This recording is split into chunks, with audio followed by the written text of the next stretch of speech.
Welcome to the Tech Sharmit podcast, where technology is not just news, but the roadmap to the future. This is a space where we explore the latest tech trends, AI, startups, gadgets, and the ideas that redefine the way we think.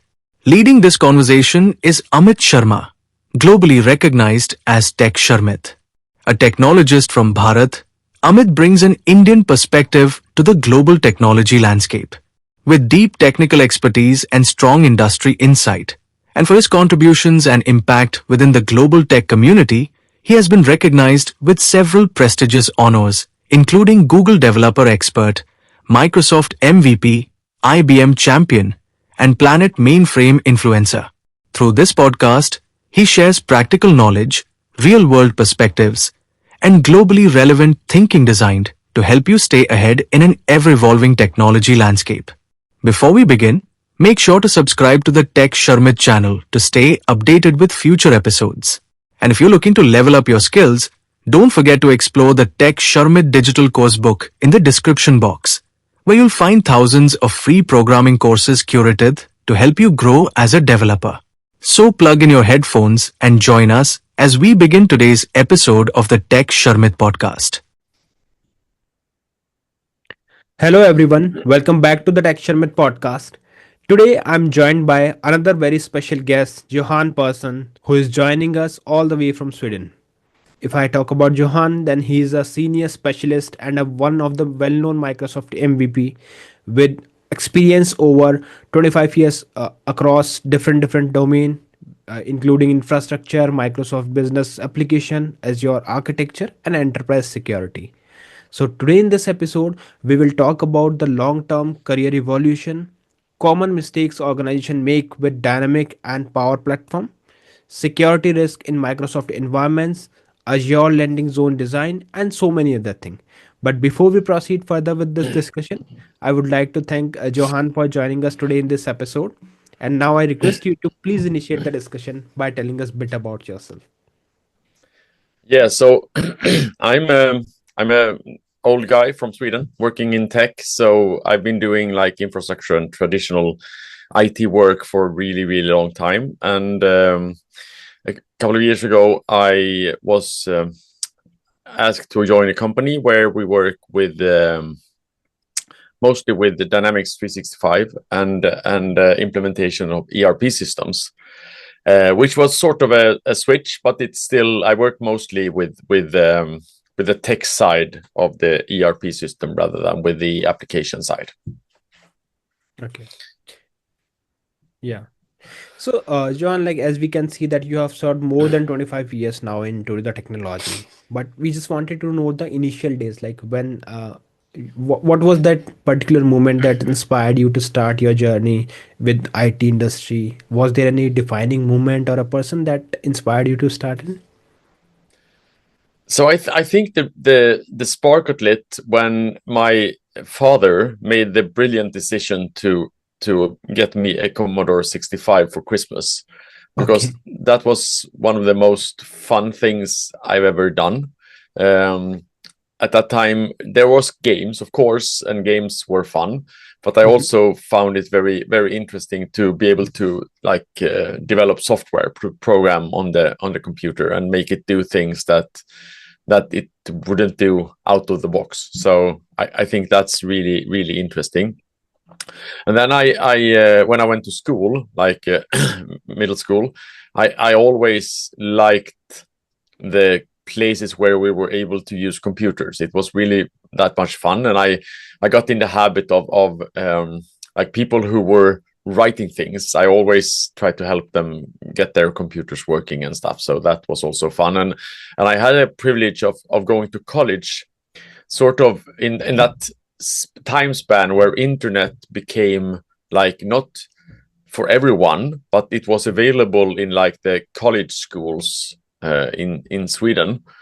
So I got to use internet before everyone else, sort of. So when everyone else started using internet in like 96, 97, so I already had used it for a couple of years, which was a really cool experience, because then I could actually show people how it works and explain to them how it works. And I've always been fascinated by like the like the teaching part of technology, explaining to people how things work, and that's a really good thing.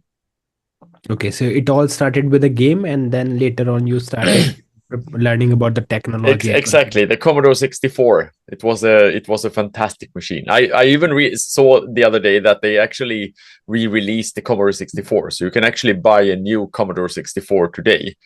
Okay. So There do is a you still company who enjoy playing game? I play some games. There is sort of a problem because I think of myself as a gamer, but I Okay. almost never game because I'm not very good at it. I'm really useless at like all of the games that require you to be quick. I'm really, really bad at those. But I like the games where you need to think about things and where you need to solve puzzles, and Okay. it can be a bit slower. I really like those. All right. Okay, so now we have the idea like how you started your journey, and later, like after contributing so many things in different ways, you also transitioned your journey from infrastructure specialist to Microsoft business application expert. So Yeah. my question is like, how was that transition for you? Was it a smooth transition, or did you face any kind of challenges, or what kind of lessons you have learned from that transition? Yeah. So I mean, the things I do, at least I did in the beginning. I mean, I just transitioned over to ERP when we still used AX 2012 and we had on-premise SQL servers and like that. Okay. So that wasn't that big of a switch from a technology perspective. I would have done mostly the same things before, but I sort of specialized a bit more. I didn't install client software anymore. I didn't do that much networking. I only focused on like the application servers and on the SQL servers. So that was not that big of a switch. And then the entire like cloud transformation came with Dynamics 365 for finance and operations. And that changed things a lot. But I would say the bigger thing, the thing that I think, the reason I think that ERP is very interesting is that when you work with traditional IT infrastructure, Mm-hmm. almost all customers are the same. There are not that much differences. Everyone has mailboxes, everyone has clients, everyone has Correct. servers. I mean, it's basically the same. Everyone runs Microsoft 365 or Google G Suite or something like that. So it's basically the same.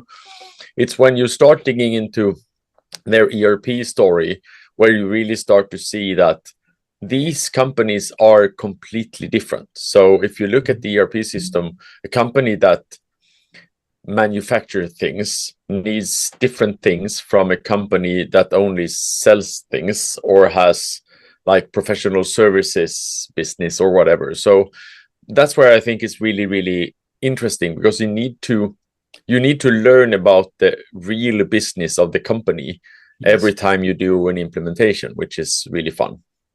Correct. Okay. So, John, just one thing. Let's say if someone is in 2026 and now they want to switch their career from from infrastructure specialist to Microsoft business application expert. So, how do you see this transition now? Like, do you think that they should pay attention to any particular thing now because now things have changed? AI come into the picture. What tips you would Yeah, like? I mean, AI is definitely one of the things that you need to know about, Mm-hmm. and where you can. I think that you can actually get an edge if you understand the benefits and limitations of AI and large language models, and you understand how they sort of click together. Mm-hmm. Um, you, I think that you can have a really, really big benefit because I mean that would all of these agents that we're building today and all of the AI implementations, they basically use the same engine. They basically use the same base. They use a large language model. The whole base of this is to have it understand natural language. And if we can figure out where the natural language processing actually helps us and can benefit from it there, we actually realized that in some cases, when we expect some kinds of results, maybe an LLM isn't the optimal choice. Maybe we should still go with like Power Automate or whatever. But when it comes to translating language or figuring out sentiments in language or maybe writing text, it's fantastic. I would say it's amazing what you can do and how much changes has been, how much evolution has come from over just the last couple of years. Yes. Okay. Okay, so now moving ahead, we will talk a bit about the adoption of Dynamics and Power Platform, because with overall queries or suggestions from the user, like they often face, especially the organization that are adopting the Dynamics or Power Platform, they face some issues, some common pitfalls are there. So from your expertise, because you are also one of the well-known Microsoft MVP, so how do you see the common pitfalls or the common mistakes that organization make when they are adopting the Dynamics or Power Platform? Do you see anything common between them? Yeah, so from a more general perspective, I would say complexity is always the enemy. I think that you should try to break down, because I mean, trying to manage a 3-year, 4-year implementation, which is planned from the start, I would say that doesn't work. I think that you should try to adopt like a more sprint mindset. You should think of things as in smaller iterations, and then you should evaluate what you did in the last iterations to try to figure out, are we on the right path, or do we need to course correct along the way? When it comes to specifically more Dynamics, ERP and CRM and Power Platform, I would say that traditionally AX and CRM has been two different silos, which hasn't really had that much to do with each other. Now they live in the same ecosystem, live in the same infrastructure. So all of a sudden, when you do changes to one of the applications, you will see that it might affect the others as well. So I think that is a really important part, understanding that this is no longer 2 separate applications or 3 separate applications. It's basically a suite of applications which affect each other. Okay. Yeah. So I think this is something that we need to monitor properly, right? That one system or one thing that you are implementing is not impacting the other one, because that can cause a major loss, like if you are implementing in that way. Yeah, but there are also, I mean, there are also gains in that, the fact that they are interconnected. I mean, there are things that you don't have to build because they're already there. They are already available. I mean, when you do an F&O implementation, you set up an F&O environment, all of a sudden, most of the tables are available in Dataverse as virtual tables. So you can actually build a Power App right out of the box, being able to access data from F&O, which is a fantastic thing to do. Right. But as I said, you also need to understand that Power App can actually do things to data in F&O that you might not understand from the start. Correct. So we can conclude that it has both pros and as well as cons. So Mostly pros. There are some pitfalls, but that you need to understand. But it's mostly a benefit, I would say. Okay. All right. Other than this, like adoption, one more very important parameter is security. So from your experience, like what security risks are most underestimated when we are talking about the Microsoft ecosystem? So overall, what are the security threat and how we can mitigate those situations? So I used to work at a security company a long time ago, and I was more on the infrastructure side than on the security side. And I started working in IT. My first Windows version I installed was, I think, Windows 3.1, the old 16-bit version. And then I've been using all of the Windows versions from 3.1 up to Windows 11 that we have today and all of the server versions. So I've been doing a lot of this, and I would say that one of the biggest security risks with the Microsoft ecosystem, it's the perceived simplicity. It's usually very simple to get started. It's not that simple to follow all of the best practices. Okay. So I mean, there is always a trade-off. Either you make it simple, you make it secure, or you make it cheap. It's the classic triangle that you need to figure out. So if you make it simple, then it's probably not secure. I mean, if you take a regular desktop computer, for instance, to have that secure out of the box would mean that all of the firewalls would be turned on and basically block everything from everywhere.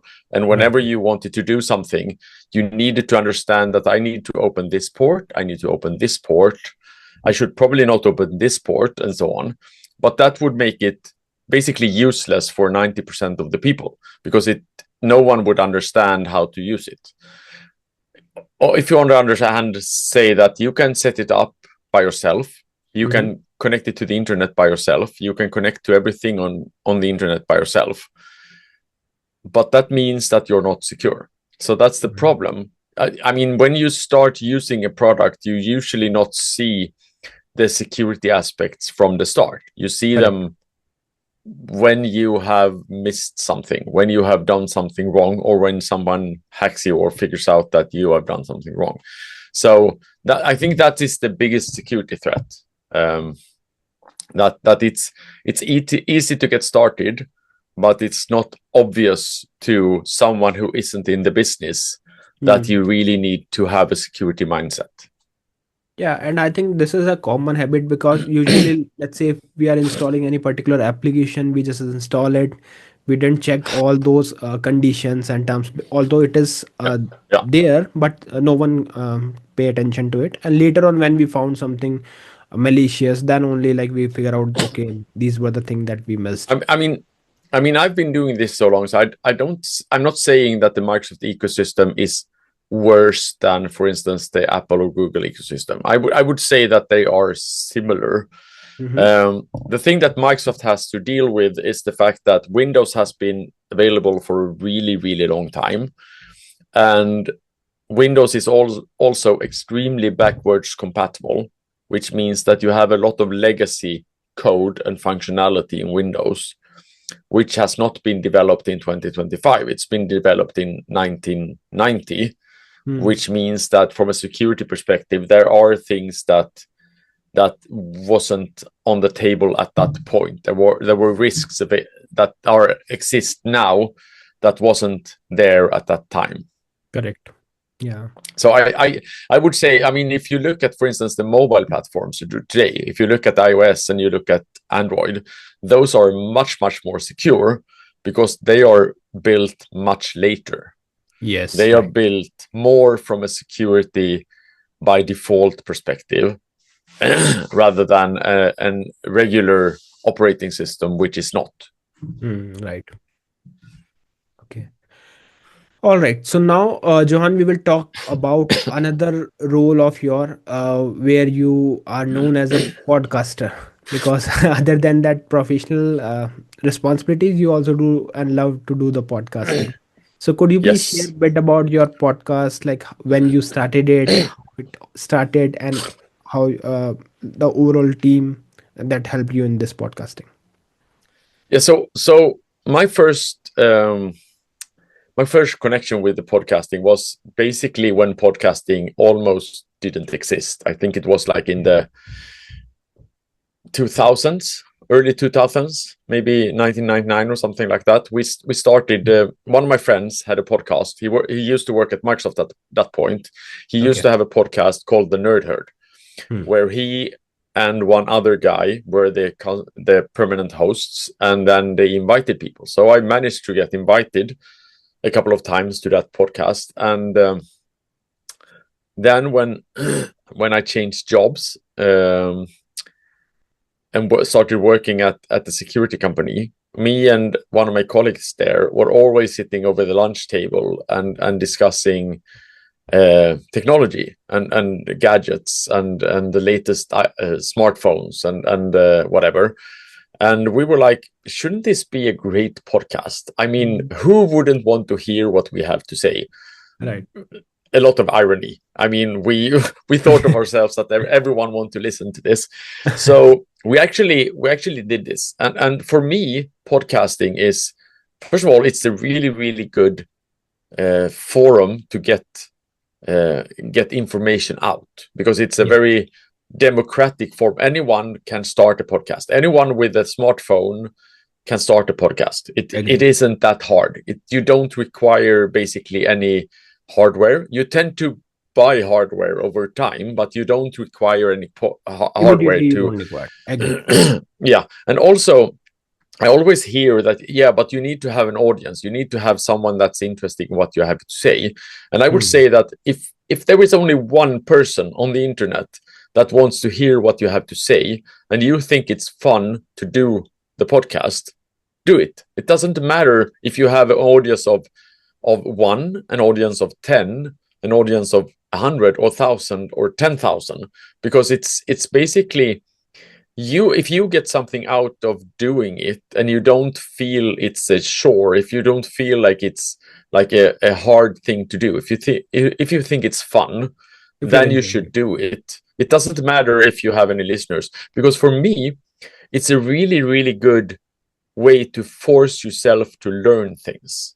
Correct. I mean, if you do a tech podcast like I do a weekly gadget podcast where we talk about the latest news from Microsoft, Google, Apple, and whatever. I need to read up on those things. I need to every week. I need to sit down and see what has happened. I'm forcing myself to learn things.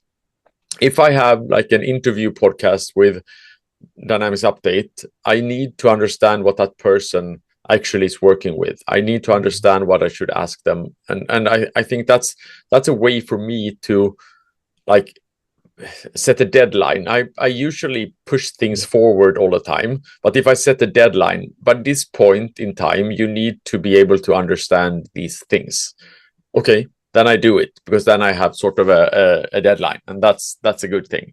So it's a good way to get to talk to people. It's a good way to share communications and knowledge, nonetheless, because it's really important that and it's also a good way to force yourself to learn things. So that's why I really like the medium of podcasting. I think it's great. And I mean, I don't only produce podcasts, I listen to a lot of podcasts. So basically my entire day, I have headphones on listening to something. So yeah, and as a podcaster, I'm also completely agree with all of these points. That first thing, that you don't need any kind of equipment immediately. Like later go, like you can purchase if it is needed. But if someone has passion to do the podcasting, they can start with any gadget like mobile phone or a simple laptop. Second thing, when you are doing the podcasting, there is an opportunity to know about the other person, because you can't do it directly, right? You have to do some research on that person. You figure out like what their core expertise area, and then you discuss on the things that are common in between you. So that is the way, I think that is the best way to learn something new, because when you are interacting with the like-minded people, there is an opportunity to learn new things and to evolve with the time, because there we are doing the discussion on trending topics. So that's the best thing that anyone can do. So if someone interested into podcasting, you can start and gradually you will feel that yes, you are adding a value to the network also. Yes, and also I think it was Scott Hanselman at Microsoft who said that this is a great way to get access to people that you don't normally get access to. Correct. I mean, if I call someone that I admire, that I have listened to in a talk or something, and say, would you like to do lunch? And they're probably like, no, I don't want to do lunch. You're a weird person that is stalking me. But if you call them and say, I have a podcast, would you like to be on the podcast? Then you get access to these people, and they see it as a privilege because they get invited to your podcast. So, Okay. I mean, I did one of these things in one of our podcasts. I was at the conference and I talked to Ryan Cunningham, who is the VP of Power Platform at the moment. I don't exactly know what his title is today, but at that point he was like the VP of Power Platform, and asked him if he would be available for a podcast. And I realized afterwards that he's like basically third from the top at Microsoft. So getting access to these kinds of people is not sort of possible if you don't have if you I mean it's a very good reason to get in contact with people. Correct. Yeah, you can build the network for sure. And in fact, like Yeah. I also did a podcast, and there are almost 150 plus podcasts with 29 plus countries, guests from 29 plus countries. Yeah. So not only the person, I'm also aware of their geographies, their cultures. Yes. There are so Yes. many things that we can learn when we are interacting with the people. So that is Yes. Yes. exactly like I also believe that it is helping a lot. Okay, so yeah, moving ahead, Johan, we will talk bit about the Dynamics 365 suites. So, what do you think? Like, what consideration we should consider as a customer while implementing the Dynamics 365 suites in our system? Yeah, so I come back to what we discussed before about um, complexity. I think that doing an ERP implementation is a hard thing to do. It's a lot of work. It's a big suite of applications. It has a high degree of complexity. Mhm. We should try to simplify it. We should try to figure out where can we cut things out that are not absolutely mandatory for this stage in the project. How can we break it down into smaller parts so that we can see that we are actually landing landing every single time? How can we create quick feedback loops? How can we see the company benefit, the organizational benefit of something that we do at an early stage? I think it's a bad plan to do like a big bang implementations over 3 or 4 years, Mm. because over 3 or 4 years a lot of things has changed. So the plan that you had 4 years ago isn't really viable anymore. It doesn't work. Yeah. So what I would say is break it down into smaller pieces. Try to figure out if there is a way we can do this. I mean, start with like a small company as a proof of concept. Try to build a template and say, this is what our sales companies look like. Start working that way. And then for each like iteration you have, for each new company that you roll out, you will learn new things, which will make you better at what you do. But the problem is that if you don't get feedback, you won't learn. So if you won't learn, you won't get better. Right. So complexity, try to avoid complexity at all cost. It So will that help is you. the first priority for everyone, that try as much as like to make the system simpler and avoid the Yeah, complexity as much as you can. yeah, yeah, yeah. And I mean, if you want to make, I mean, there are things that require complexity. There are situations where you need to make it complex. There are companies that have like business processes that Mhm. are their sort of IP, which means that they are successful. You should absolutely keep that, because that's where you make money. But for like the bread and butter processes that everyone does, that isn't different from any other company, why should you invest a lot of work into those if they are already sort of there? I mean, if you look at like consumer electronics, you can't customize every single thing that you buy. You can't really decide how your iPhone works, because Yes. Apple has decided that this is the best way for 90% of everyone to do this.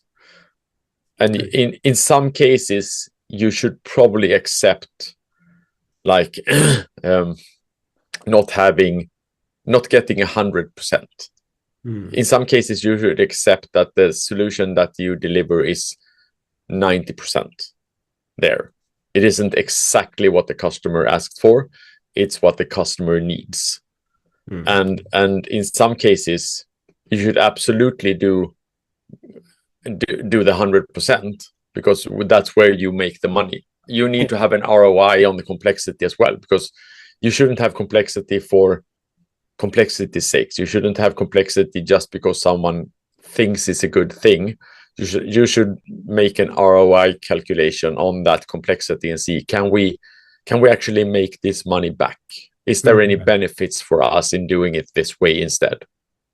Right. It doesn't necessarily have to end up in like dollars, in money.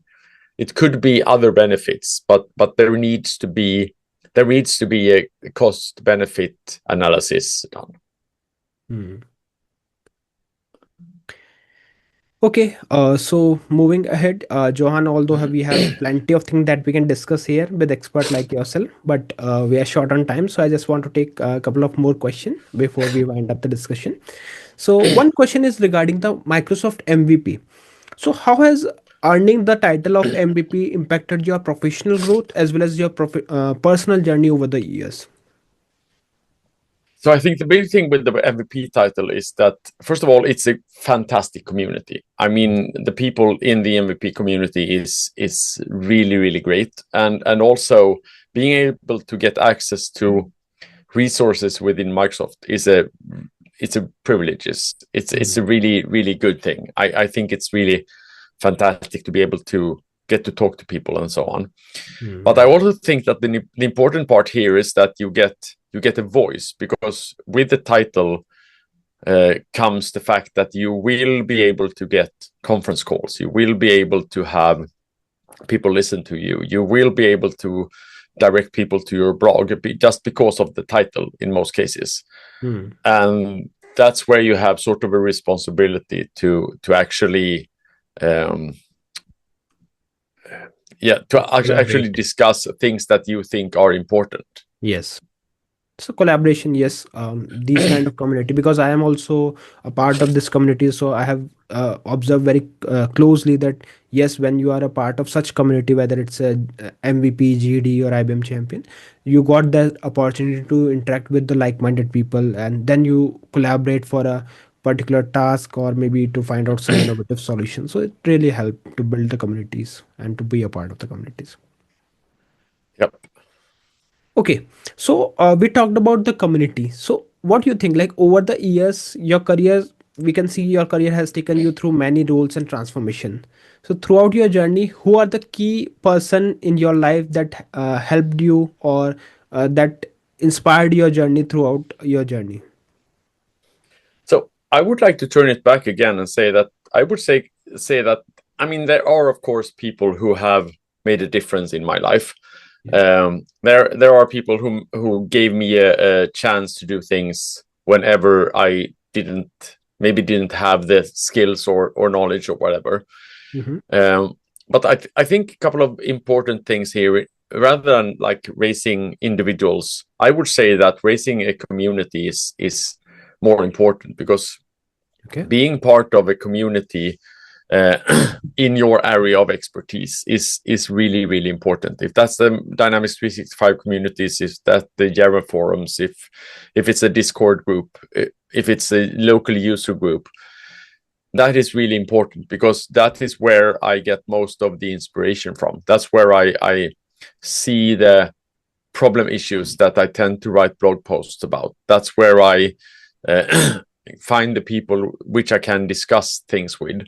So I really think that rather than, because having a boss or having a colleague that is sort of a milestone in your life, it's mostly luck.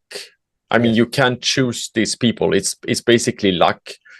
But what I think you should do is that you should find a company where that aligns with your values. You should have work at a company where you think that most of the decisions that are made according to your values, and you have colleagues that inspire you to do like great things, that you can help them, they can help you, which is a really good thing. And being at the company where you feel that both your colleagues and the company as a whole has your back, where you feel safe, where you feel appreciated, and where you feel like trusted is really, really important, because that actually, more than one single person, that actually makes you want to achieve things and want to build things, which is really important. Right. Okay, so before we wind up, I just want to take one more question, and this is related to Sweden because you have built your life as well as you have lived your life in Sweden itself. So, what one thing about your country that you wish that global audience know and they should appreciate about it? Um, Anything that is close to your heart. so